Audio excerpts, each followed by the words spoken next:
चलो तो देखो, आज हम एक बहुत बेसिक सा चैप्टर शुरू करने जा रहे हैं फिजिकल केमिस्ट्री का, दैट इज़ मोल कंसेप्ट। ये चैप्टर से सच कोई डायरेक्ट क्वेश्चन नहीं आते हैं, मतलब आते तो हैं, जैसे लास्ट ईयर भी आया था, घूम फिर के आते रहते हैं, लेकिन इस चैप्टर का हर चैप्टर में यूज़ है। यहाँ आप जो सीखते हो वो आपके बेसिक्स क्रिएट करता है और वो आपके हर जगह काम में आते हैं, इसलिए हमें इस चैप्टर को पढ़ना या आपको आना बहुत इंपॉर्टेंट होता है। ठीक, देखो आप शुरू करते हैं अपने चैप्टर के साथ। सबसे पहली चीज़ जो आपको यहाँ पर सीखनी है दैट इज़ एटॉमिक मास।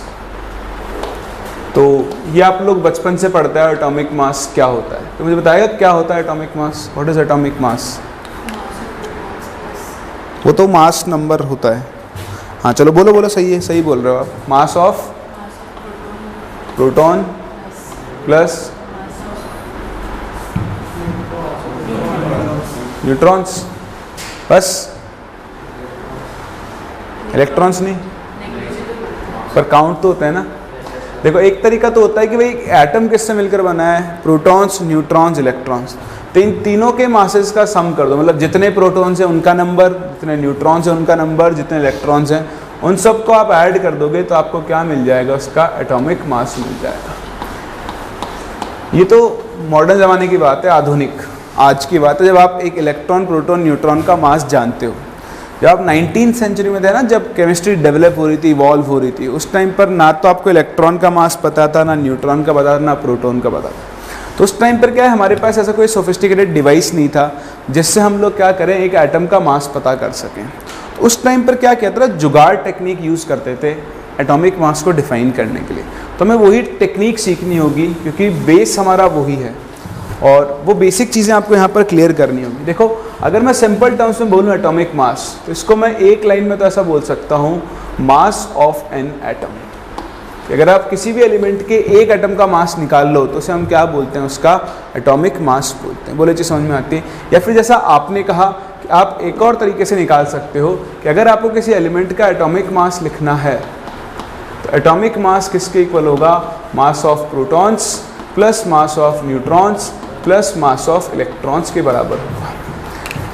अभी आप तो ये जानते हो कि एक प्रोटॉन का मास और न्यूट्रॉन का मास अप्रॉक्सीमेटली कितना होता है, सेम कितना होता है, वो 1.66 इंटू 10⁻⁻24 ग्राम्स।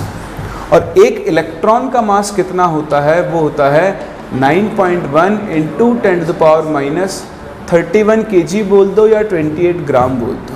तो अगर आप कंपेयर करोगे तो एक प्रोटॉन का मास अप्रॉक्सीमेटली 1840 टाइम्स होता है मास ऑफ इलेक्ट्रॉन, यानी ऑलमोस्ट 2000 गुना ज़्यादा है। तो प्रोटॉन और न्यूट्रॉन का मास इलेक्ट्रॉन से इतना ज़्यादा होता है, इन जनरल हम इसको क्या कर देते हैं, नेग्लेक्ट कर देते हैं। और इसलिए आप देखते हो कि मोस्ट ऑफ द एलिमेंट्स का जो मास नंबर होता है, कौन सा नंबर होता है, मास नंबर, वो किसके इक्वल आता है, एटॉमिक मास के इक्वल आता है। लेकिन ये ध्यान रखना, अगर आप एटॉमिक मास बोल रहे हो करेक्ट वैल्यू, तो प्रोटॉन, न्यूट्रॉन और साथ में हमको किसको काउंट करना होता है, इलेक्ट्रॉन्स को भी काउंट करना होता है। चलो ये चीज़ें हम बाद में डिस्कस करेंगे, अभी तो हम ये बात करते हैं कि हम एटॉमिक मास को डिफाइन कैसे करें।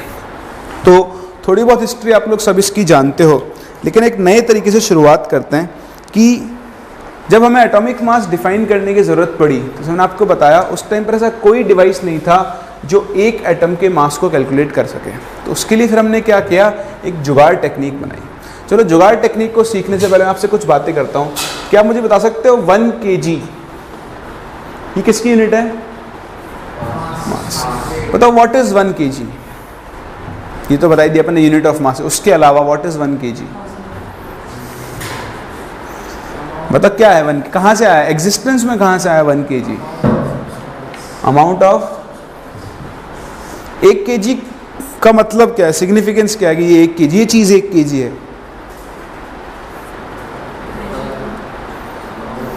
पता है ओरिजिन कहाँ से आया, यूनिट कहाँ से बनी? सीखा होगा आपने फिर फिजिक्स के अंदर, सुना होगा। एक्चुअली क्या है, एक सिलेंडर है, अलॉय का है, मैं नाम भूल गया उसका, कौन सी अलॉय है, तो एक अलॉय का एक सिलेंडर है, ठीक, उसके मास को कितना मान लिया गया, ये आज के बाद 1 किलो है। क्योंकि उस दिन से पहले ना तो आपको पता था 1 किलो क्या है, ना मुझे पता 1 किलो क्या है, तो इसको मान लिया, दुनिया में किसी को पता ही नहीं है, तो मैंने बोल दिया कि भाई ये 1 kg है आज से। अब अब आपको दुनिया की किसी भी चीज़ का मास पता करना है, तो बताओ आप क्या करोगे, उसको इस सिलेंडर से कंपेयर करोगे। जैसे मान लो मुझे एक बॉक्स है, ये इस बॉक्स का मास पता करना है, ठीक। तो मैं क्या करूँगा, इस बॉक्स के मास को इस सिलेंडर के मास से कंपेयर करूँगा। कैसे, मैं एक वेट बैलेंस ले लूँगा, ऐसा इधर रख दूँगा बॉक्स को, और बताओ इधर किसको रखना शुरू करूँगा, कब तक। तो मान लो मैंने यहाँ पर 4 सिलेंडर रखे और 4 सिलेंडर रखने पर दोनों साइड बैलेंस हो गए। तो बताओ इस बॉक्स का मास ऑफ बॉक्स कितना होगा, 4 times the mass of cylinder होगा। तो समझ में आ रहा है। मान लो मुझे एक हाथी का मास पता करना है, तो मैं हाथी को यहाँ बिठा दूंगा, ठीक है। और क्या कह रहे हो, और यहाँ पे सिलेंडर रखना शुरू करेंगे। तो मान लो एक हाथी का मास, मतलब एक हाथी का जो मास है वो आ रहा है मान लो कुछ 1200 सिलेंडर्स के मास के। आपको 1200 सिलेंडर रखने पड़ गए, जब जाके क्या हुआ, बैलेंस हुआ। तो आपको किसी भी ऑब्जेक्ट का अब अगर मास पता करना है तो आप बताओ क्या करोगे, उसके मास को सिलेंडर के मास से कंपेयर करना शुरू करोगे। बोलो बात समझ में आ रही है। तो आपने लिखा, अब आपको मास लिखना पड़ रहा है बार बार, तो आप क्या कर रहे हो, जैसे आपको लिखना पड़ा मास ऑफ बॉक्स, तो आप क्या बोल रहे हो, 4 times the mass of cylinder. आपको लिखना है मास ऑफ एलिफेंट, कितना होगा, 1200 times the mass of 1 cylinder. तो आप इस चीज़ को बार बार लिख रहे हो। अगर आप इस चीज़ को बार बार लिख रहे हो तो क्यों ना हम इसको एक यूनिट बना दें। क्या बना दें, यूनिट। तो हमने इसको नाम दे दिया केजी। कितना नाम दिया, केजी। तो बताओ अब इसका मास कितना हो गया, 4 केजी।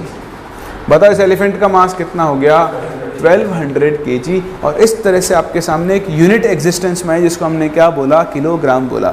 अगर आप ध्यान दो, हमने इसको 1 केजी ही बोला, हमने इसको 4, हम चाहते तो हम इसे 2 केजी बोल सकते थे, कौन रोकने वाला है। हम चाहते तो इसे 0.5 केजी भी बोल सकते थे, लेकिन नहीं बोला। बताओ क्यों, ताकि हमारी ओरिजिनल वैल्यू क्या रहे, इंटैक्ट।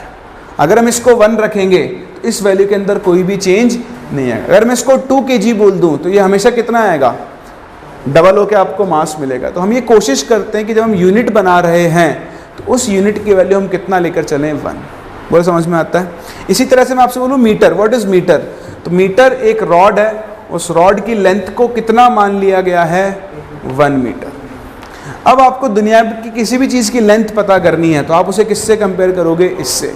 मान लो किसी चीज़ की लेंथ इसकी 0.5 टाइम्स है लेंथ ऑफ दिस रॉड, तो बताओ लेंथ की रॉड को कितना बोला आपने, 1 मीटर। इसलिए उस चीज़ की लेंथ कितनी हो जाएगी, 0.5 मीटर। बात समझ में आ रही है। तो इस तरह से हम क्या करते हैं, यूनिट्स जनरेट करते हैं। सेम यही फंडा हम लोग रेप्लिकेट करेंगे जब हम एटॉमिक मास डिफाइन करने चलेंगे। इतना तो आप जानते ही हो कि हमने जब पहले एटॉमिक मास डिफाइन किया था तो वो इस वैल्यू के रिस्पेक्ट में किया था, 1/12 into mass of 1 carbon 12 atom. याद नहीं तो आप लोगों को। तो ये हमारा स्टैंडर्ड है। जैसे हमने वहाँ पे स्टैंडर्ड सिलेंडर को लिया, वैसे इसको हमने क्या किया, यहाँ पर स्टैंडर्ड लिया। ठीक है। तो बेसिकली हम जो भी एटॉमिक मास डिफाइन करेंगे वो इसके रिस्पेक्ट में डिफाइन कर रहे हैं, इसलिए हम उसे कौन सा मास बोलेंगे, रिलेटिव एटॉमिक मास बोलेंगे। अभी आपको डिफरेंस भी समझ में आएगा, एटॉमिक मास और रिलेटिव एटॉमिक मास में क्या डिफरेंस होता है। बट पहली चीज़, हम डिफाइन किसके रिस्पेक्ट में कर रहे हैं, इस वैल्यू के रिस्पेक्ट में, इसलिए हम क्या डिफाइन करते हैं यहाँ पर, रिलेटिव एटॉमिक मास डिफाइन करते हैं। अब आप देखो कैसे डिफाइन करोगे। आप क्या करोगे, आपको जिस भी एटम का मास पता करना है आप उसे इस वैल्यू से कंपेयर करोगे। कैसे कंपेयर करोगे वो इंपॉर्टेंट नहीं है, हमारे पास डायरेक्ट रिजल्ट है। तो इसमें आपको रिजल्ट लिखता हूँ सामने। मैंने बोला कि मैंने मास ऑफ 1 ऑक्सीजन एटम को कंपेयर किया। तो मास ऑफ 1 ऑक्सीजन एटम को जब मैंने कंपेयर किया इस वैल्यू से, तो वो कितना आया, 16 times of this value. Value क्या है, 1/12 into mass of 1 carbon 12 atom. ठीक, ऐसे मैंने mass of 1 sodium atom compare किया। तो वो कंपेयर किया तो वो इस वैल्यू का कितना टाइम्स आ रहा था, 23 टाइम्स ऑफ दिस वैल्यू। तो कौन सी value, 1/12 into mass of 1 carbon 12 atom. ऐसे ही मैंने मान लो सल्फर एटम के लिए पता किया तो वो कितना आ रहा था, 32 टाइम्स ऑफ दिस वैल्यू। अब देखो तीसरी बार मैंने दोबारा इस वैल्यू को लिखा ही नहीं। कौन इतना लिखेगा, हम तो वैसे मॉडर्न लोग हैं और मॉडर्न लोग तो वैसे आलसी होते हैं, बड़े वाले होते नहीं होते, होते ना, अपन भी हैं ही। तो इतना बार बार कौन लिखे, तो नहीं लिखो, उसके लिए हम क्या करें बताओ। मैं देखो हर बार जब आप एक एटम का मास लिख रहे हो किसी भी एलिमेंट के, तो ये चीज़ बार बार रिपीट हो रही है। तो उसको अवॉइड करने के लिए, जैसे मैंने मास ऑफ सिलेंडर को एक यूनिट बना दिया था, बताओ मैं इसको भी क्या बना दूंगा, एक यूनिट। और इस यूनिट का नाम हमने क्या रखा, एटॉमिक मास यूनिट, जिसको हम प्यार से क्या बुलाते हैं, AMU। और अब आप देखो अगर मैंने इसको यूनिट बना दिया है तो बताओ mass of one oxygen atom कितना हो जाएगा, 16 AMU। बताओ mass of one sodium atom कितना होगा, 23 AMU। इसी तरह बताओ mass of one sulphur atom कितना होगा, 32 AMU।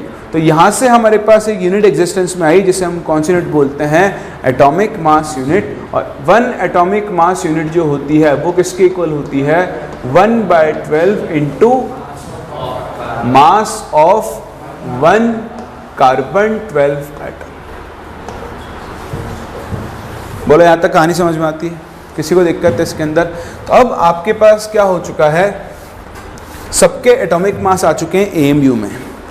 उस टाइम तक आपको AMU की एग्जैक्ट वैल्यू पता नहीं थी, तो हम इसको इसी फॉर्म में लिखते थे। फिर कई सालों बाद इस डिस्कवरी, इस यूनिट के बनाने कई सालों बाद एक डिवाइस आया जिसका नाम था स्पेक्ट्रोमीटर। क्या था, स्पेक्ट्रोमीटर। तो स्पेक्ट्रोमीटर जो आपका ये डिवाइस है, ये क्या कर सकता है, छोटे छोटे पार्टिकल्स के मास भी बता सकता है, इलेक्ट्रॉन्स, प्रोटॉन्स, न्यूट्रॉन्स, कार्बन 12। तो जब स्पेक्ट्रोमीटर से कार्बन 12 के एक एटम का मास पता किया गया, मास ऑफ 1C12 एटम, तो वो कितना आया, वो आया 1.99 इंटू 10⁻⁻23 ग्राम्स। तो ये वैल्यू हमको बताई स्पेक्ट्रोमीटर ने। जैसे हम इस वैल्यू को यहाँ रखते हैं, बताओ 1 AMU की वैल्यू कितनी आ जाएगी, this would be 1/12 into 1.99 into 10⁻⁻23। इससे आप कैलकुलेट करोगे आएगा 1.66 इंटू 10⁻⁻20। आज हम एक AMU की एब्सोल्यूट वैल्यू किस में बता सकते हैं, ग्राम में, लेकिन उस टाइम तक नहीं बता सकते थे। बोलो समझ में आ रही बात। तो इस तरह से हमने डिफाइन किया एटॉमिक मास यूनिट। और अब आपको जो चीज़ ध्यान देनी है, आप AMU कब यूज़ करते हो, आप AMU तब यूज़ करते हो जब आप कितने एटम्स का मास लिख रहे हो, एक। ये बहुत काम की चीज़ है, आपके क्वेश्चंस करने के काम में आएगी। जब क्वेश्चन आएंगे तो मैं रिकॉल भी करवाऊंगा। जब भी आप AMU यूज़ कर रहे हो, मतलब आप किसका मास लिख रहे हो, एक एटम का। तो आज अगर आपको बताना है कि ऑक्सीजन के एक एटम का मास कितना होगा, तो बताओ mass of one oxygen atom कितना आएगा, कितना आएगा, 16 AMU। और अगर आप ये मुझसे ग्राम में पूछ रहे हो तो बताओ मैं AMU की जगह कितना लिख दूंगा, 1.66 इंटू 10⁻⁻24 ग्राम। तो मैं AMU में भी लिख सकता हूँ और ग्राम में भी लिख सकता हूँ। बोला बात समझ में आती है। चलो एक बात तो हुई, ये तो हुआ एटॉमिक मास डिफाइन कैसे करते हैं। इसके बाद हम बात करते हैं रिलेटिव एटॉमिक मास की। किसकी, रिलेटिव एटॉमिक मास की। रिलेटिव एटॉमिक मास कैसे डिफाइन करेंगे, ध्यान देना। ये ऑब्जेक्ट है A, इसका मास है 50 kg। एक ऑब्जेक्ट है B, इसका मास है मान लो 400 kg। ठीक है, क्या आप मुझे mass of B relative to A बता सकते हो? नहीं, मुझे आंसर नहीं चाहिए, मुझे चाहिए कैसे निकालोगे, ये पूछना है मुझे। क्या किया आपने, प्रोसेस बताओ मुझे। आपने मास ऑफ B लिया, उसको किससे डिवाइड कर दिया, मास ऑफ A से। तो ये कितना था, 400/50। कितने टाइम्स कैंसिल हुआ, 8 टाइम्स। बताओ इसकी यूनिट कितनी आएगी, क्यों, क्योंकि ये किस में है, केजी में, ये भी किस में है, केजी। केजी से केजी कैंसिल, मतलब ये क्वांटिटी कैसी होगी, यूनिट लेस। बोलो इसमें किसी को डाउट है, सबको आता है। अच्छा, किया क्या मैंने, अगर मुझे mass of B relative to A निकालना था तो मैंने मास ऑफ B को A से डिवाइड कर दिया। बताओ अगर मुझे A रिलेटिव टू B निकालना होता तो A को B से डिवाइड करता। इसका मतलब ये है कि हमें जिसके रिलेटिव मास निकालना होता है उससे हम क्या करते हैं, डिवाइड। बोले इस चीज़ में किसी को डाउट है। फर्दर ये जो रिलेटिव मास है ये आपको हमेशा कैसी क्वांटिटी मिलेगी, एक यूनिटलेस क्वांटिटी मिलेगी। तो सेम इसी पैटर्न पर हम लोग क्या डिफाइन कर सकते हैं, रिलेटिव एटॉमिक मास डिफाइन कर सकते हैं। कैसे डिफाइन कर सकते हैं देखना, बहुत आसान है डिफाइन करना। बताओ हम किसके रिलेटिव डिफाइन कर रहे हैं, 1/12 इंटू मास ऑफ 1 कार्बन 12 के रिलेटिव, इसी रिलेटिव डिफाइन कर रहे हैं। तो आप क्या करोगे, अगर आपको किसी एलिमेंट का रिलेटिव एटॉमिक मास डिफाइन करना है, ठीक है, ये सब याद नहीं रखना है आपको, बस समझते हुए चलो, जो याद रखना है बताऊंगा आपको भी। तो बताओ रिलेटिव एटॉमिक मास कैसे निकालूंगा, जिस एटम का रिलेटिव एटॉमिक मास निकालना है उसका एक atom low, mass of 1 atom of element, सही है, और इसको डिवाइड करो। किससे डिवाइड करोगे, जिसके रिलेटिव निकाल रहे हो। बताओ किसके रिलेटिव निकाल रहे हो, 1/12 into mass of 1 carbon 12 atom. बोले जी सही है, बन गया ना फॉर्मूला अपने आप ही। जैसे मान लो मुझे लिखना है relative atomic mass of oxygen, relative atomic mass of oxygen मुझे लिखना है। बताओ कैसे लिखूंगा, ऊपर तो क्या आएगा, मास ऑफ 1 ऑक्सीजन एटम। बताओ इसको डिवाइड किससे करूंगा, 1/12 into mass of 1 carbon 12 atom से, क्योंकि इसी के रिलेटिव निकाल रहा हूं। अभी आपने देखा, बताओ मास ऑफ 1 ऑक्सीजन एटम कितना आता है, 16 AMU। और बताओ क्या मैं ये एक AMU तो है, ये AMU को रिप्रेजेंट कर रहा है ना, इसको डिवाइड किससे कर सकता हूँ, AMU से। तो देखो AMU से AMU क्या हो गया, कैंसिल। बताओ relative atomic mass of oxygen कितना आ गया, 60। समझ में आ रहा है। तो बताओ एटॉमिक मास और रिलेटिव एटॉमिक मास में क्या डिफरेंस है, यूनिट का। एटॉमिक मास की यूनिट तो क्या होगी हमेशा, AMU, जबकि रिलेटिव एटॉमिक मास की यूनिट नहीं होती, वो कैसा होता है, यूनिट लेस होता है। तो आप यहाँ पे लिख सकते हो कि relative atomic mass will be a unit less quantity. सही है, समझ में आ रहा है। चलो आप इसे कॉपी करो, फिर हम लोग और आगे कंटिन्यू करें।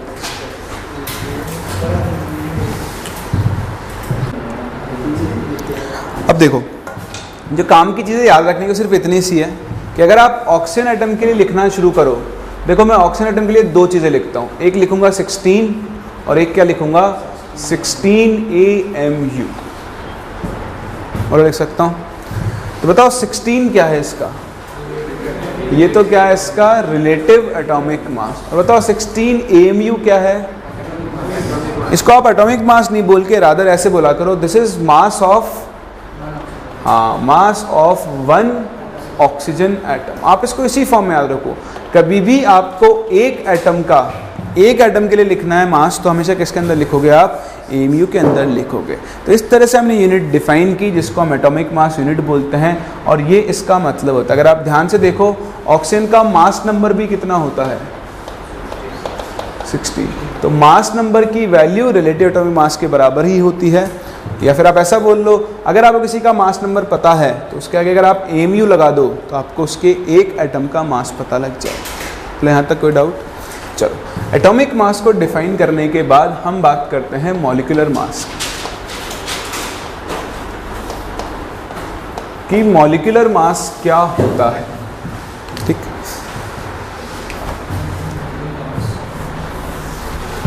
तो देखो जैसे आपने एटॉमिक मास को डिफाइन किया। अच्छा, मैंने आपको एटॉमिक मास की टेक्निकल डेफिनेशन नहीं बताई, मैं बता देता हूँ, लिखने की ज़रूरत नहीं होती है उसको ऐसे बोलते हैं कि atomic mass is a number which tells that how many times an atom of an element is heavier than 1/12 into mass of 1 carbon 12 atom. इसकी टेक्निकल डेफिनेशन होती है कि ऑक्सीजन का एटॉमिक मास 16 है। तो ये क्या बताता है कि ये एक नंबर है जो ये बताता है कि ऑक्सीजन का एक एटम इस वैल्यू से कितने टाइम्स हैवी होता है।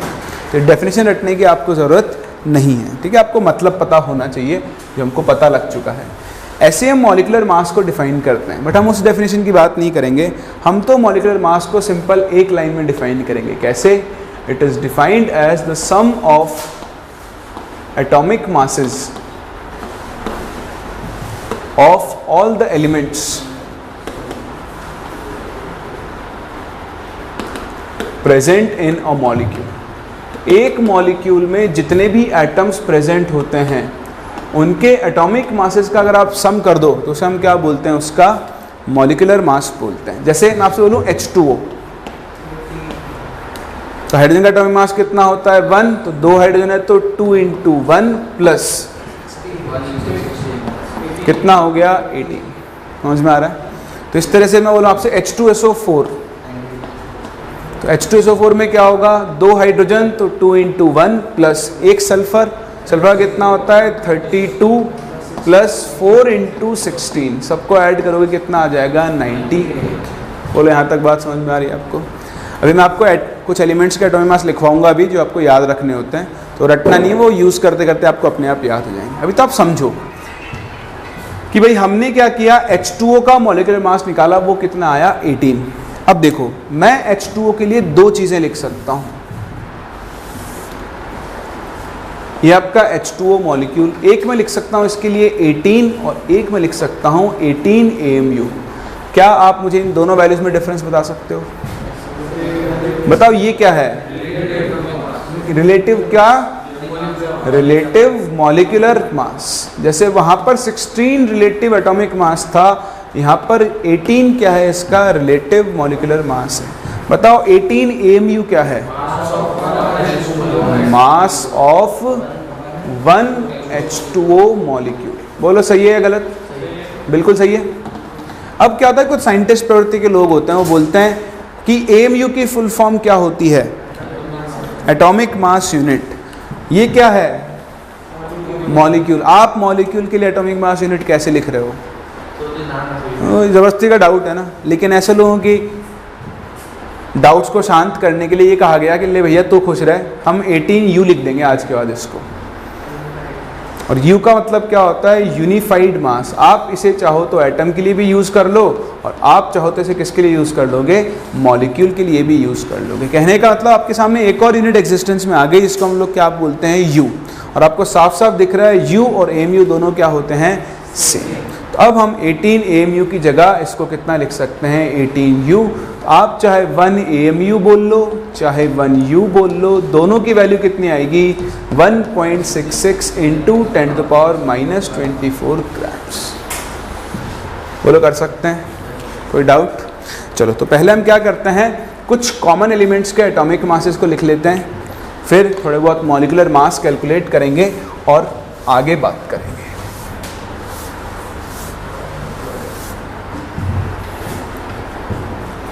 ठीक है, मैं सबके नहीं लिखवा रहा हूँ, पर जो कॉमन काम में आते हैं वो लिख लेते हैं। हाइड्रोजन का कितना होता है? 1। बताओ हीलियम का कितना होता है? 4। लिथियम कितना होता है? 7। अगर आप चाहो तो बेरिलियम ले लो, वो कितना होता है? 9। ठीक, उसके बाद आप चलो सीधा आगे। सोडियम से पहले भी तो ले लें, ऑक्सीजन नाइट्रोजन सभी तो रहेगा आपके। कार्बन कितना हो गया? 12। नाइट्रोजन कितना हो गया? 14। ऑक्सीजन कितना हो गया? 16। इधर आप आ जाओ, फ्लोरीन का कितना होता है? 19। नियॉन का कितना होता है? 20। इसके बाद आ गया सोडियम कितना होता है? 23। फिर मैग्नीशियम कितना होता है? 24। एल्यूमिनियम 27। देन नंबर से चलो 27 के बाद आप ले लो phosphorus which is 31। Sulphur 32। Chlorine 35.5। Chlorine का 35.5 क्यों होता है? हाँ, क्यों होता है? क्योंकि वो आइसोटोप की फॉर्म में एग्जिस्ट करता है। ये अपन आगे सीखेंगे। क्लोरीन के बाद आप पोटेशियम 39, कैल्शियम 40। फिर आप सीधा आ जाओ क्रोमियम पर which is 52, manganese which is 55, iron which is 56, copper which is 63.5, zinc which is 65। आप चाहो तो कोबाल्ट भी लिख लो, यहाँ 59 के आसपास होता है उसका। ठीक है, तो वो होगा तो आपको ज़रूरत पड़ेगी, पर ये कॉमन है जो ध्यान रखने हैं। 65 के बाद आप सीधा आ जाओ मरकरी के ऊपर, मरकरी नहीं ब्रोमीन के ऊपर विच इज़ 80। फिर आप आ जाओ ब्रोमीन के बाद silver which is 108, iodine which is 127। एक आप याद रख लेना मरकरी जिसका एटॉमिक मास होता है 200, और लेड विच इज़ 208। ठीक है, तो ये आपको रटने नहीं है, वैसे तो ये एग्ज़ाम में दे हुए होते हैं, ठीक है, जब भी पेपर होता है पेपर में आगे या क्वेश्चन के जस्ट अंदर ही आपको हमेशा एटॉमिक मास लिखे हुए मिलेंगे। ये आपको यूज़ करते करते अपने आप ही याद हो जाएंगे। तो फटाफट से इन्हें कॉपी करो। फिर हम एक और इम्पॉर्टेंट चीज़ सीखते हैं। हमने एटॉमिक मास देख लिया, मॉलिकुलर मास देख लिया, तो एक दो क्वेश्चन कर लेते हैं मॉलिकुलर मास के, फिर हम डिफाइन करेंगे मोलर मास को। कॉपी करो, फिर हम लोग आगे कंटिन्यू करते हैं इसको।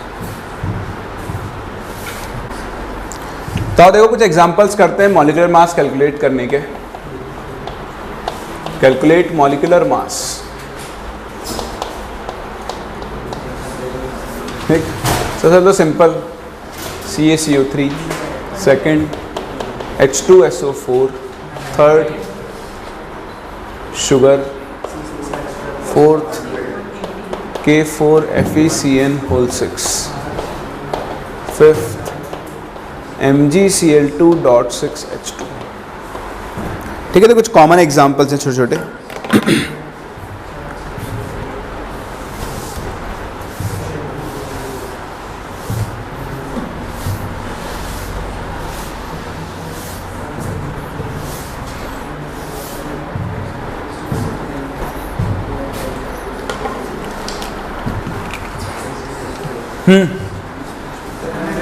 ये तो कितना आ जाएगा 100,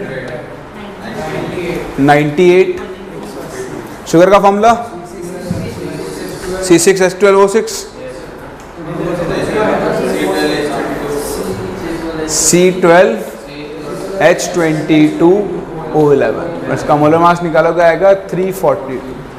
देखो ये कॉमन है, आपको याद ही हो जाने चाहिए, वैसे भी याद हो ही जाएंगे यूज़ करते करते, है ना, मतलब ये रटने की ज़रूरत नहीं है, याद हो जाएंगे अपने आप। पता इसका कितना आएगा, तो आप निकालो 4 इंटू पोटेशियम कितना होता है 39 प्लस 1 इंटू आयरन कितना हो गया 56। ये ब्रैकेट्स का कोई मतलब नहीं है, ठीक है, आपको सबको ऐड ही करना है।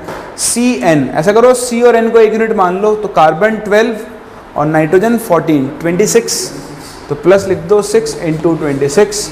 इस वैल्यू को कैलकुलेट कर लो, आपको इसका मोलर मास मिल जाए, मॉलिकुलर मास मिल जाए, है ना। ऐसे ही MgCl2.6H2, तो देखो Mg हो गया 24 प्लस 2 इंटू 35.5 कितना हो गया 71, ये हो गया 95 प्लस 6 इंटू 18, तो निकाल लो 95 प्लस 108 कितना हो गया 203। सही है ना, कर सकते हैं। तो ये सिंपल तरीका होता है, आपको किसी भी सब्सटेंस का मॉलिक्यूलर मास निकालना है।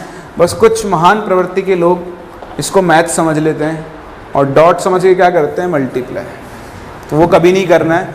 ये सब अटैच्ड है आपस में, तो आपको इनको सबके मॉलिक्यूलर मास को क्या करना होता है, ऐड करना होता है। चलो, एटॉमिक मास देख लिया, मॉलिक्यूलर मास देख लिया। अब बात करते हैं सबसे इंपॉर्टेंट टर्म जिसको हम लोग क्या बोलते हैं, मोलर मास।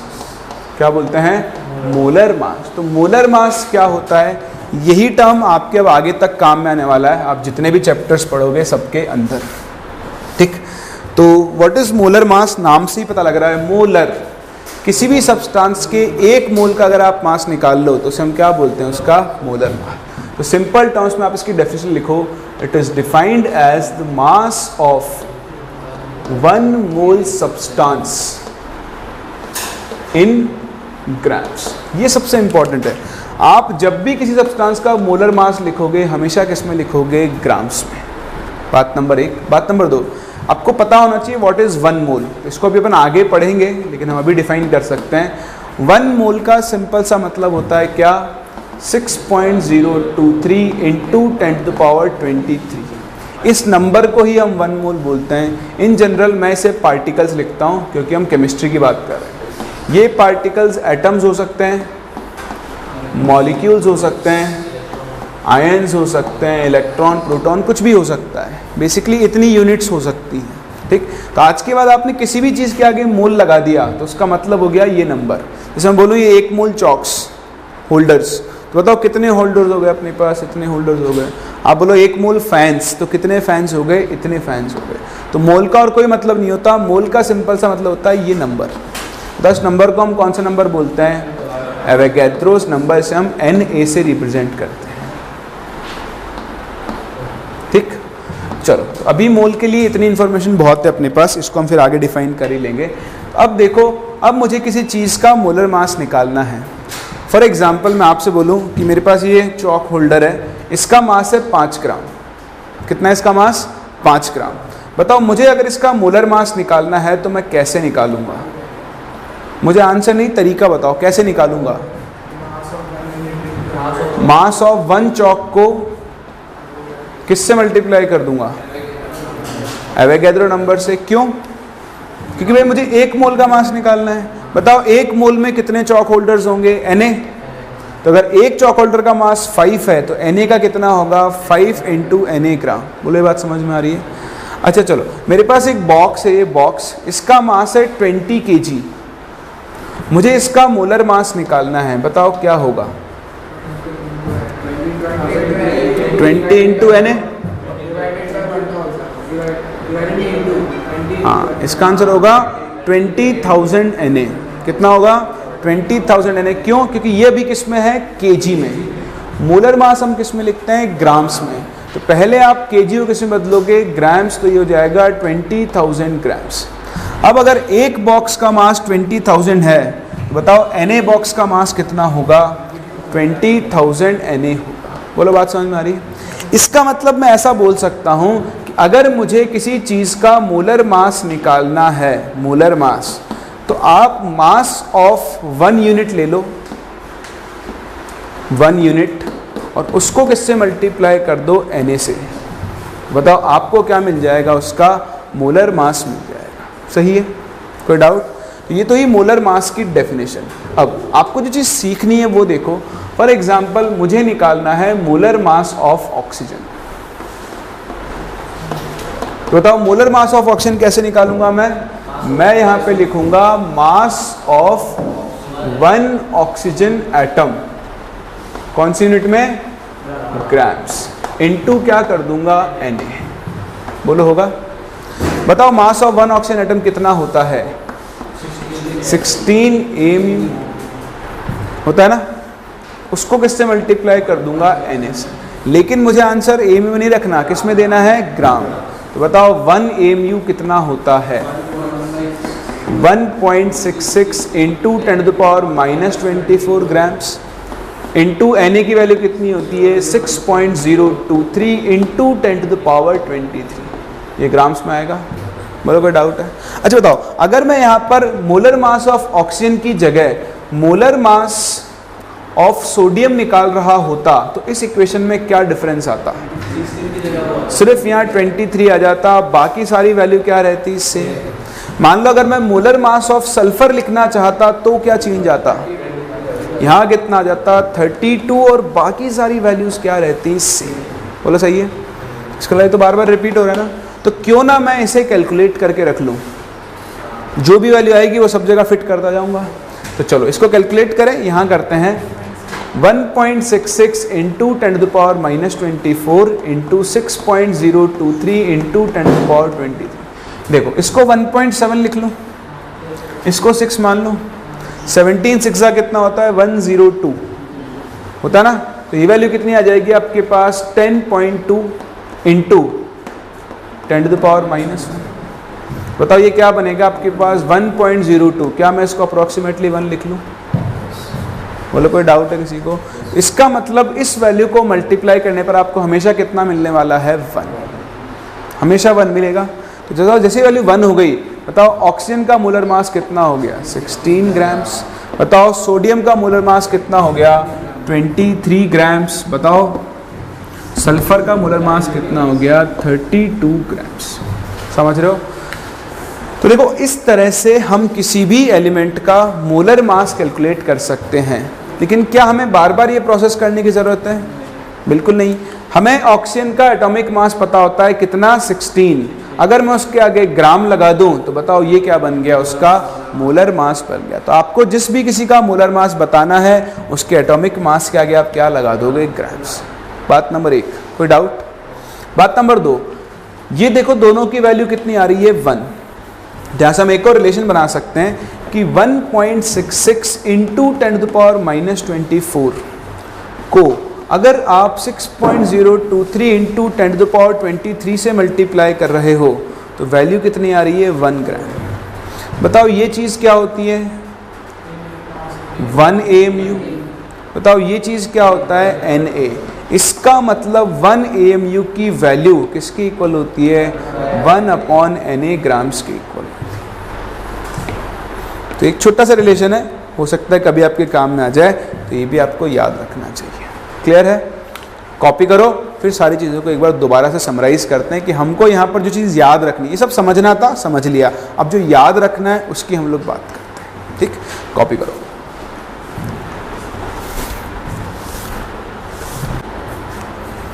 तो देखो, अब जो काम की चीज़ आपको समझनी है वो इतनी सी है सिर्फ कि ये ऑक्सीजन है। इस ऑक्सीजन के लिए मैं 3 चीज़ें लिख सकता हूँ, एक 16 AMU और एक 16 ग्राम्स।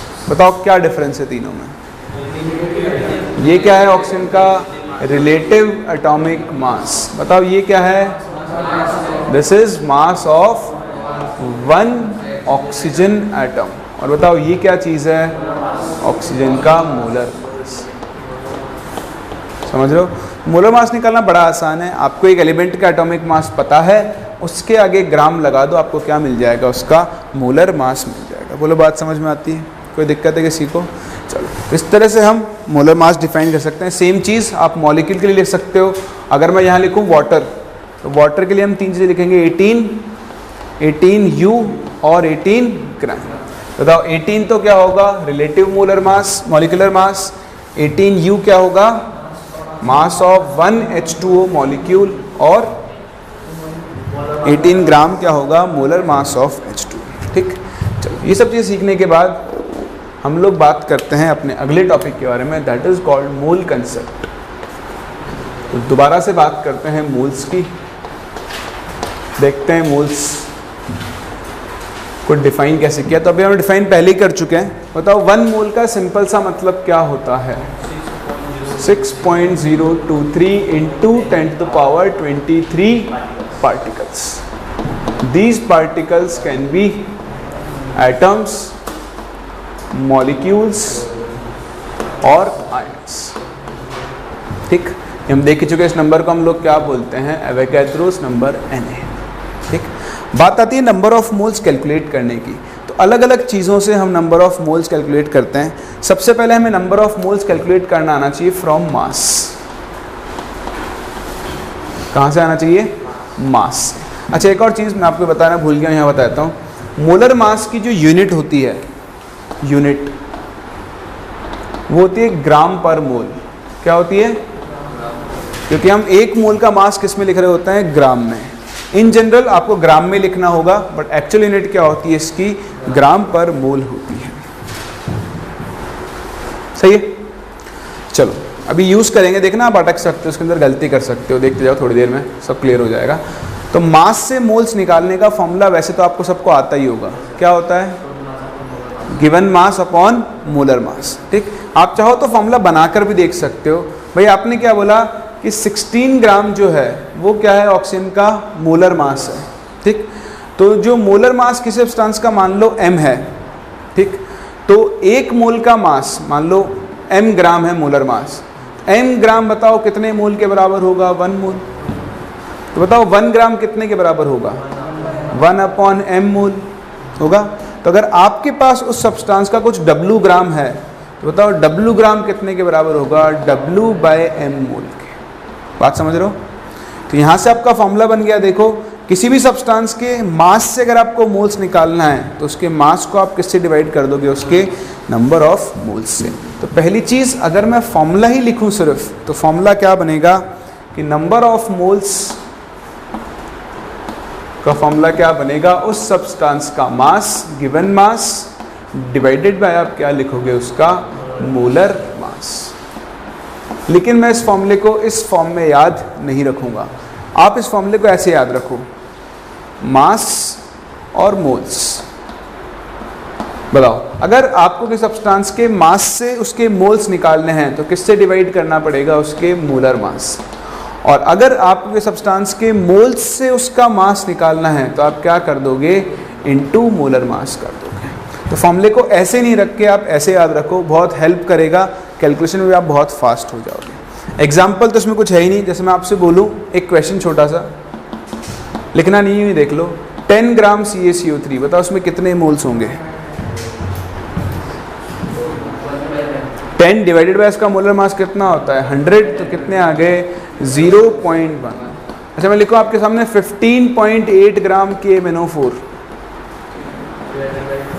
बताओ मोलर मास, इसका मोलर मास कितना आता है 158, 39 प्लस 55 प्लस 64, तो डिवाइड बाय 158 कर दो, कितना आ जाएगा 0.1। सही है। तो एक टाइप के क्वेश्चन तो होते हैं ये जिसमें आप मोल्स निकाल सकते हो, इसमें आपको कोई दिक्कत नहीं आने वाली है, ये काम तो हम करेंगे ही। तो जो कंपाउंड का मास है उसको उसके मोलर मास से डिवाइड कर दो, आपको क्या मिल जाएगा, उसका नंबर ऑफ मोल्स मिल जाएगा। लेकिन मेरे पास आपके लिए एक दूसरा क्वेश्चन भी है, तो आप अब क्वेश्चन लिखें। क्वेश्चन इज दिस कि mass of an atom of an element X is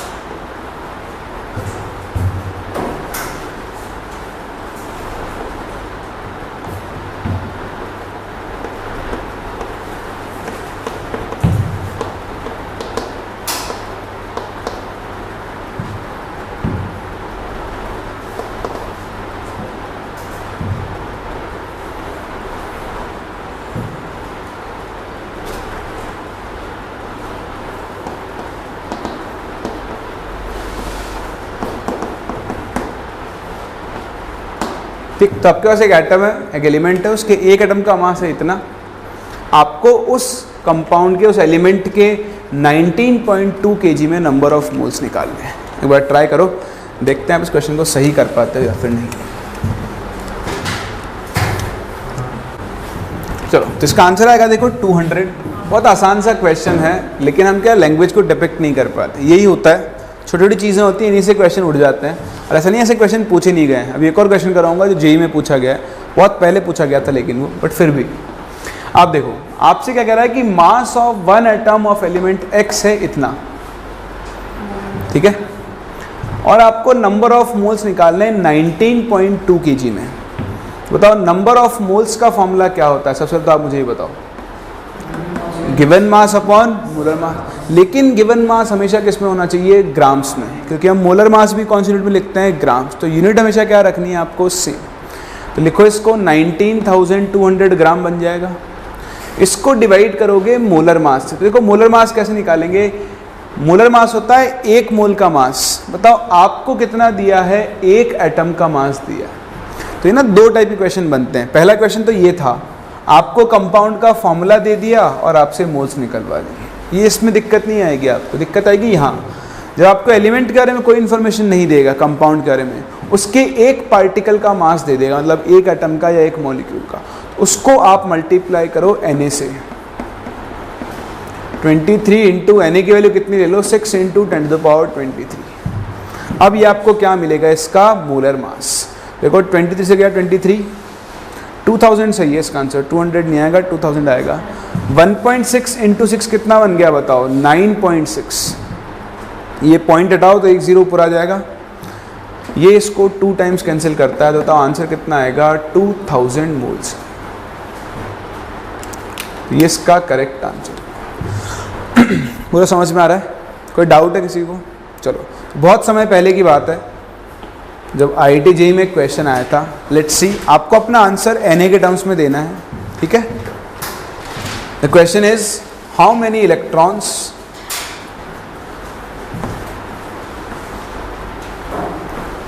will way 1 kg? How many electrons will way 1 kg? ठीक है, इलेक्ट्रॉन का मास तो सबको पता ही है आपको कितना होता है, अभी भी लिखा भी था अपन ने 9.1। चलो मैं बता देता हूँ आपको, होता है 9.1 इंटू 10⁻³ kg। ये होता है मास ऑफ इलेक्ट्रॉन। और आपको अपना आंसर देना है in terms of Na। Multiply नहीं करना है, या चाहो तो मल्टीप्लाई भी कर लो, कोई बड़ी वैल्यू नहीं आएगी। आप मुझे आंसर दो।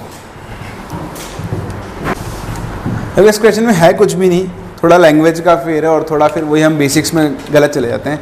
कह रहा है हाउ मेनी इलेक्ट्रॉन्स विल वेग 1 kg। इस क्वेश्चन को आप ऐसे पढ़ो कि 1 किलो में इलेक्ट्रॉन से कितने मोल्स होंगे। तो बेसिकली आपको नंबर ऑफ मोल्स निकालना है। बताओ नंबर ऑफ मोल्स निकालने का फॉर्मूला क्या बनेगा आपके पास, वही गिवन मास। गिवन मास कितना है 1 kg, that is 1000 grams, divided by आपको क्या निकालना है, मोलर मास ऑफ इलेक्ट्रॉन। देखो ये एक इलेक्ट्रॉन का मास है, बताओ मोलर मास कैसे निकालेंगे, इंटू Na करके। तो इंटू Na इसको करेंगे, समझ में आ रहा है आपको। बताओ इलेक्ट्रॉन का मास कितना लिखोगे, 9.1 इंटू 10⁻, अगर आपने 31 लिख दिया तो वहीं गेम हो जाएगा। 31 तो है ही नहीं। आप जब मोलर मास निकालते हो तो कौन सी यूनिट में निकालते हो, ग्राम्स। इंटू क्या करोगे यहाँ पर 6.023 इंटू 10⁻23। तो देखो वैसे तो नेगेटिव में देना था आंसर, बट आप चाहो तो और बढ़ा लो।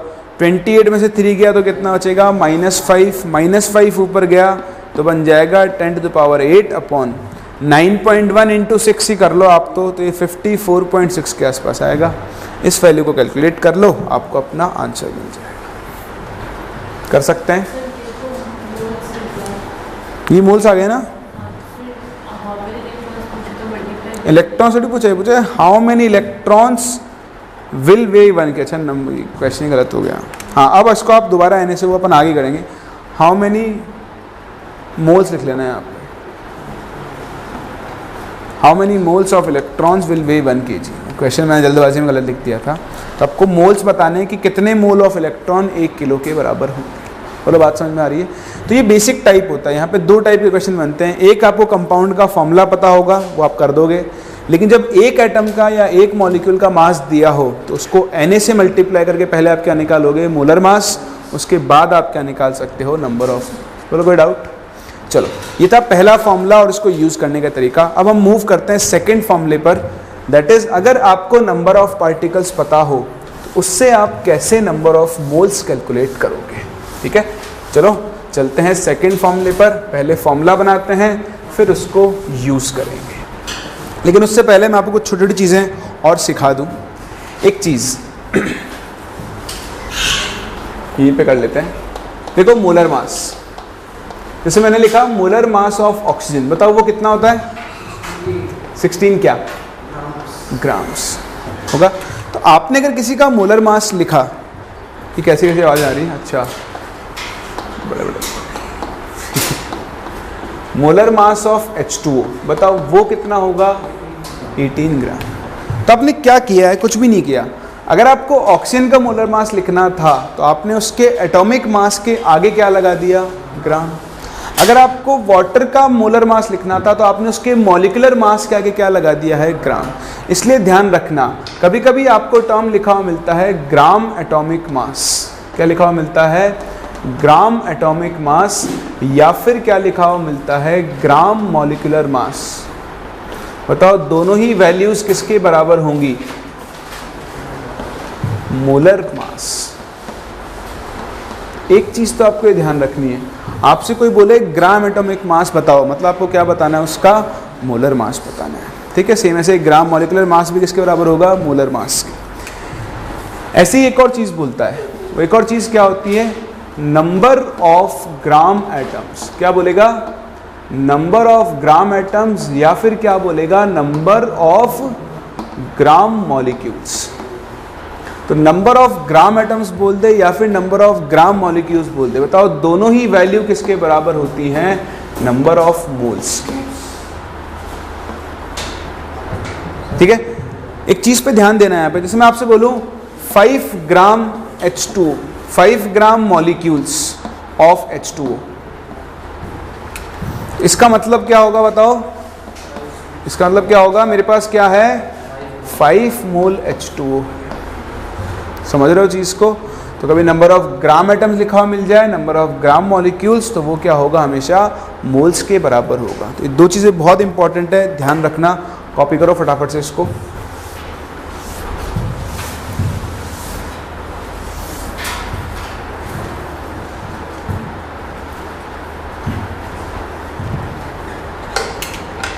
हो गया, चले आगे। चलो,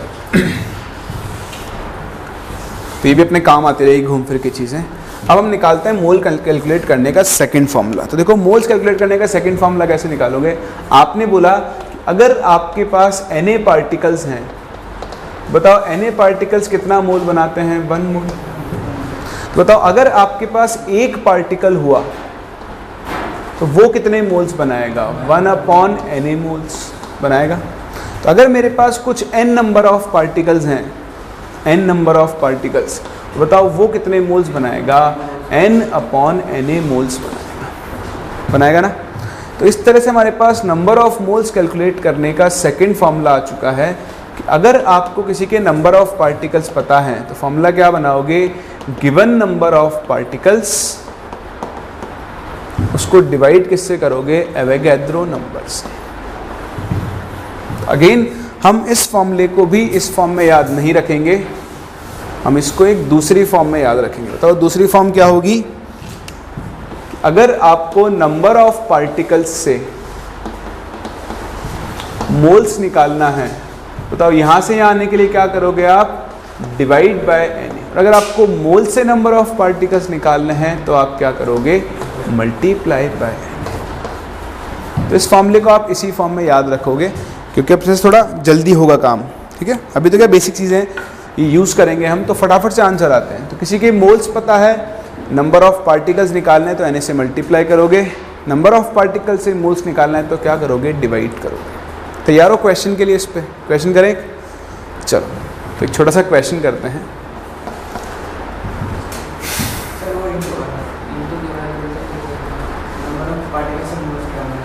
इंटू तो करेंगे ना, मोल से नंबर ऑफ पार्टिकल।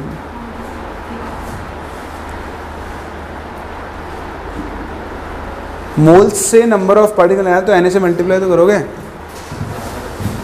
कोई बात नहीं, होता है ऐसा।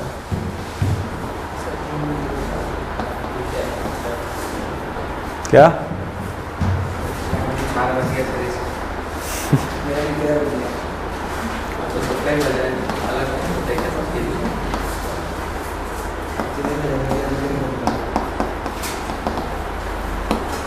देखो, calculate number of moles in following. First 16 ग्राम,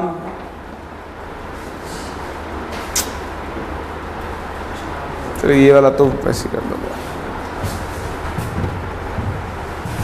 इसको क्वेश्चन थोड़ी देर बाद करते हैं, क्वेश्चन को दूसरे फॉर्म में करेंगे।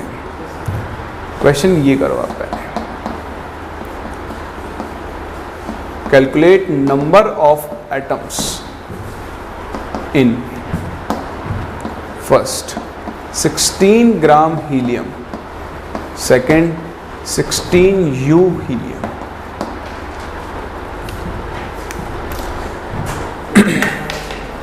आपको क्या करना है, देखो नंबर ऑफ एटम्स निकालने हैं, पहले 16 ग्राम में निकालने हैं और फिर 16 U में निकालने।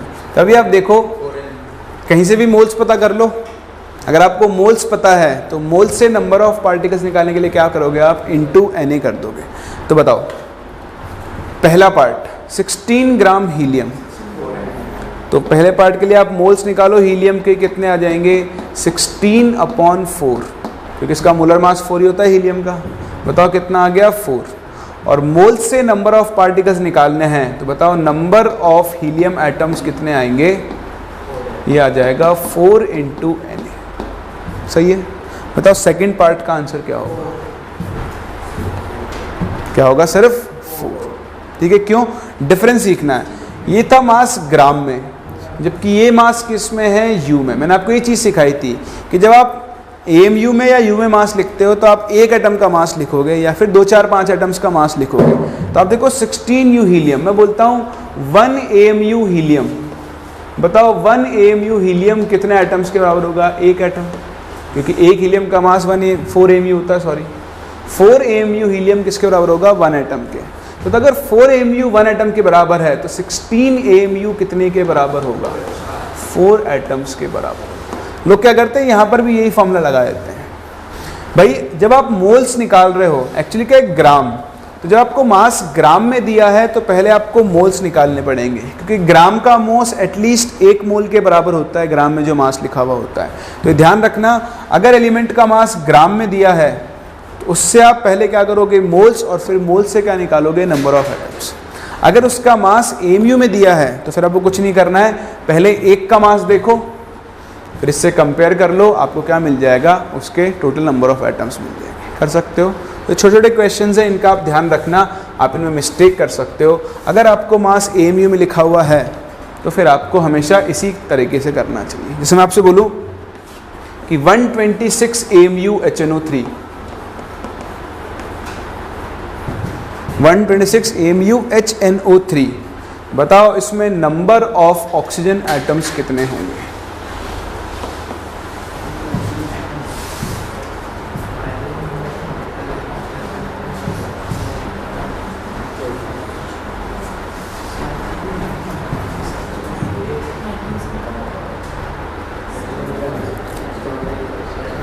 HNO3 का एटॉमिक मास 63 आएगा, मॉलिक्यूलर मास 6 Na या 6, सिर्फ कितना आएगा, 6 Na नहीं आएगा। क्यों भाई? देखो मास किस में लिखा हुआ है, AMU में, इसका आप मॉलिक्यूलर मास निकालो, आता है 63, तो आप क्या बोलोगे कि 63 AMU का मतलब क्या होगा, एक HNO3 मॉलिक्यूल होगा। क्या होगा? एक HNO3 मॉलिक्यूल। ठीक है। अब अगर 63 AMU में एक HNO3 मॉलिक्यूल है तो बताओ 126 AMU का मतलब कितना होगा, 2 HNO3 मॉलिक्यूल। बोलो बात समझ में आ रही है? और अगर 2 HNO3 मॉलिक्यूल को देखो तो बताओ 2 HNO3 मॉलिक्यूल में कितने ऑक्सीजन एटम है, 6 ऑक्सीजन एटम्स। बोलो बात समझ में आ रही है? तो कभी भी मास AMU में दिया हो, आप AMU में ही बात करोगे, मोलर मास से डिवाइड करके Na से मल्टीप्लाई गलती से भी मत कर देना। समझ में आ रहा है? एक और क्वेश्चन करें छोटा सा। चलो, question is this, calculate moles of oxygen atoms in 126 AMU HNO3।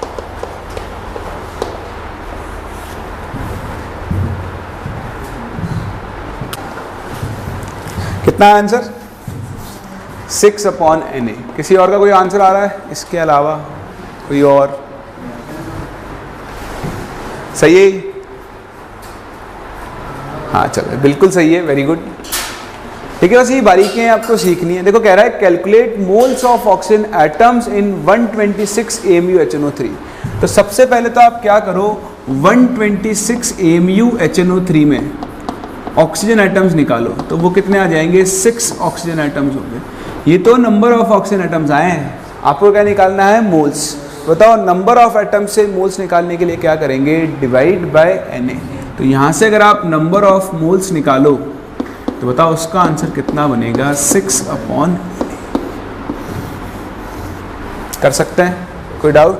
तो ये वे पहले बेसिक टाइप ऑफ क्वेश्चंस जो आपको नंबर ऑफ पार्टिकल्स पे निकालने आने चाहिए। ठीक, आपको बेसिक मतलब समझना है, फॉर्मूला ये याद रखना है, सब आप अपने आप क्लियर कर दो। ठीक, तो इसी पे करते हैं एक और सेकंड वैरायटी ऑफ क्वेश्चंस। ये आज का लास्ट क्वेश्चन है अपना, बाकी फिर हम लोग नेक्स्ट क्लास कवर करेंगे। तो भी मैं आपको सिखा दूं ताकि आप इनके ऊपर बेस्ड कुछ क्वेश्चंस कर पाओ। एक simple standard type of question करवा रहा हूँ पहले सिखाने के लिए, फिर हम इन पे और क्वेश्चंस करेंगे next class. Question is this, इन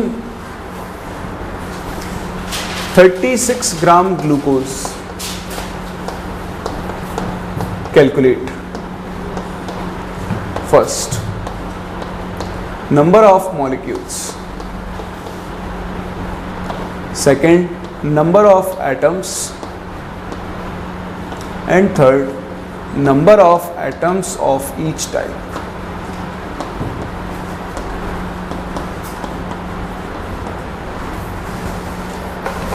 ठीक है, तो 36 ग्राम आपको ग्लूकोज दिया है, उसमें आपको ये 3 चीज़ें कैलकुलेट करनी है। अभी आप देखो ठीक है, बाकी क्वेश्चन फिर आप करोगे, मुझे कुछ समझाना है यहाँ। मैं इसको आपको ना दो तरीके से करवाऊँगा, एक नॉर्मल स्टैंडर्ड मेथड होता है, फिर एक दूसरा मेथड मैं आपको सिखाऊंगा। तो आज तो हम सिर्फ एक ही मेथड सीखेंगे। 36 ग्राम ग्लूकोज, बताओ ग्लूकोज का फॉर्मूला C6H12O6, इसका मोलर मास निकालो 180 आएगा। तो देखो आपको निकालने हैं नंबर ऑफ मॉलिक्यूल्स एटम्स, तो मास से नंबर ऑफ एटम डायरेक्ट नहीं निकल सकते, पहले आपको बीच में क्या निकालना पड़ेगा, मोल्स। बताओ इसके मोल्स निकालो, मोल्स ऑफ ग्लूकोज कितने आएंगे, इसका मास डिवाइडेड बाय इसका मोलर मास, कितना आ जाएगा 0.2 मोल कौन आ गया, ग्लूकोज। और बहुत ध्यान से देखना, बताओ मोल को Na से मल्टीप्लाई करूंगा तो मुझे क्या मिलेंगे, नंबर ऑफ एटम्स या मॉलिक्यूल्स, क्योंकि ये खुद क्या है, ये खुद एक मॉलिक्यूल है। तो जब मैं इसको Na से मल्टीप्लाई करूंगा, इनटू Na करूंगा, तो मुझे क्या मिलेंगे, नंबर ऑफ मॉलिक्यूल्स मिलेंगे। कुछ लोग यहीं पे नंबर ऑफ एटम्स लिख देते हैं, वो गलत है भाई। ये अगर खुद मॉलिक्यूल है तो इसके मोल को Na से मल्टीप्लाई करने पर आपको सिर्फ क्या मिलेंगे, अभी तो मॉलिक्यूल्स। तो एक्चुअली आपके पास 0.2 Na ग्लूकोज मॉलिक्यूल्स हो चुके हैं। बोलो यहाँ तक कोई डाउट? अब आप लगाओगे यूनिटरी मेथड। यूनिटरी मेथड क्या, आप एक ग्लूकोज मॉलिक्यूल की शक्ल देखो, तो देखो 1 मॉलिक्यूल ऑफ ग्लूकोज में कितने कार्बन एटम्स हैं, 6, कितने हाइड्रोजन हैं, 12, कितने ऑक्सीजन हैं, 6। तो पहले आपको निकालना है नंबर ऑफ एटम्स। सिर्फ नंबर ऑफ एटम्स बोला है, मतलब आपको टोटल एटम्स निकालने हैं। बताओ एक ग्लूकोज में टोटल कितने मॉलिक्यूल्स, 18, कितना 12, 24 हो गया। बताओ नंबर ऑफ एटम, अगर एक मॉलिक्यूल में 24 है तो इतने मॉलिक्यूल में कितने होंगे, इनटू 24, यानी आंसर कितना आ गया, 4.8 Na। बोलो समझ में आ रहा है? अगर मुझे सिर्फ कार्बन एटम निकालने हैं तो एक मॉलिक्यूल में कितने कार्बन है, 6, तो बताओ 0.2 Na में कितने होंगे, इनटू 6, दैट इज 1.2 Na। ये हो गए कार्बन एटम्स। बताओ हाइड्रोजन कितना होगा, इनटू 12 कर दो, कितना हो गया, 2.4 Na। ये हो गए हाइड्रोजन एटम्स। और बताओ ऑक्सीजन एटम्स कितने हो जाएंगे, into 6, that is again 1.2 Na। तो इस तरह से आप किसी भी एक गिवन मॉलिक्यूल के अंदर क्या निकाल सकते हो, नंबर ऑफ एटम्स कैलकुलेट कर सकते हो। वो कर सकते हैं। तो ऐसे ही और बहुत सारे क्वेश्चन और उनके टाइप्स हम लोग कवर करेंगे, लेकिन नेक्स्ट लेक्चर में। अभी मैं आपको सेम यही क्वेश्चन एक और तरीके से करके बताऊंगा, क्योंकि वो मेथड भी अपने बहुत काम में आता है। ठीक है, तो मिलते हैं नेक्स्ट क्लास। हम लोग यहाँ से आगे कंटिन्यू करेंगे और देखेंगे कैसे हम नंबर ऑफ एटम्स कैलकुलेट करें।